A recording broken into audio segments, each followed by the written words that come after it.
Imagine a towering figure cutting through the Caribbean mist, his beard braided with smoking fuses, a devilish grin flashing beneath a tricorn hat. Blackbeard, the pirate who turned fear into legend. Edward Teach, better known as Blackbeard, was no ordinary pirate. Born around 1680 in Bristol, England, though the exact date remains a mystery, he rose from humble origins to become the most infamous seafarer of the golden age of piracy. What set Blackbeard apart wasn't just his plunder or his ship, the Queen Anne's Revenge, but the sheer theatricality he brought to his terror. He didn't just rob ships. He staged a performance so menacing that many surrendered without a fight.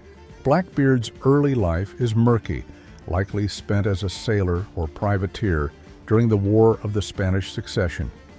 By 1716, he'd joined the crew of Benjamin Hornigold, a pirate captain operating out of the Bahamas. When Hornigold retired, Teach took the helm, capturing a French merchant vessel he'd renamed Queen Anne's Revenge. With 40 cannons and a crew of up to 300, it became his floating fortress. He roamed the Atlantic from the Carolinas to the Caribbean, preying on merchant ships laden with sugar, rum, and gold. His strategy? Intimidation. He'd weave slow-burning fuses into his thick black beard, letting them sputter and smoke during attacks, creating a demonic aura. Pistols dangled from his chest, and his booming voice sealed the deal. Most captains gave up rather than face him. In 1718, Blackbeard pulled off his boldest move, blockading Charleston, South Carolina. He held the port hostage, demanding medical supplies, and got them without firing a shot. But his luck wouldn't hold forever.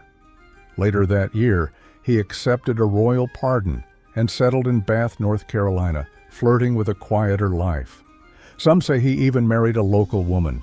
Yet the pirate's blood ran too deep. He soon returned to sea, unable to resist the call.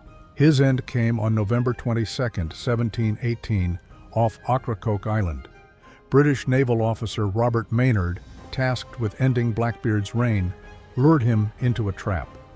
The battle was brutal. Blackbeard fought like a man possessed, absorbing 5 gunshot wounds and 20 sword cuts before collapsing. Maynard beheaded him, hanging the trophy from his ship's bowsprit, a grisly warning to other pirates. Blackbeard's legacy isn't in the treasure he left behind. None has ever been found, but in the myth he crafted. He wasn't the most successful pirate by loot or longevity. His career spanned just 2 years, but his name still conjures images of lawless seas and untamed freedom. Historians debate how much of his cruelty was real versus rumor. Some argue he killed sparingly, relying more on psychology than bloodshed. Regardless, Blackbeard's shadow looms large, immortalized in books, films, and folklore. He wasn't just a man. He was a storm, a spectacle, a pirate king whose echoes still ripple through time.